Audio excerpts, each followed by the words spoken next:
आज मैं बोल रहा हूं, बहुत से को दुखेगा, जयपुर में दुखेगा, दिल्ली में दुखेगा, खेरवाड़ा से आगे निकलते दुखड़ा दुखड़ा चालू हो जाएगा। पर तो कह देता हूं, अभी तो ये तरुणाई है, आगे और दिखाया, हमें अलग अलग कर दिया, तब राजा से रंग बन गए। तुम भी राजा थे, मैं भी राजा था, आज हमको ये जमीन मिल गया क्योंकि एक नहीं रहने दिया।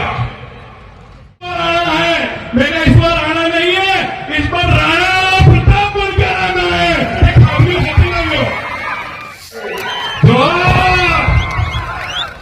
एक बार आटलो जोर थकी हलवाड़ा में फैलाव है इन्हें हमने जय जोहार।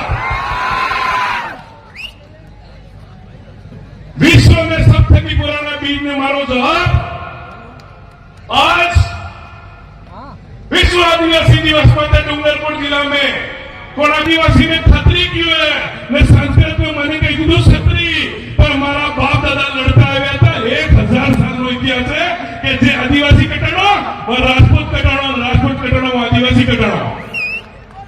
किताबों में सिर्फ किताबों में अपन ने पढ़ा और नई पीढ़ी समझती होगी हमारा इतिहास 500 साल का है। राणा कुंजा राणा प्रताप से हमारा इतिहास है नहीं साथियों, हमारा पुरातन काल से है। आप भारत के मूल निवासी, द्रविड़ मूल निवासी, नागवंशी मूल निवासी, मेरा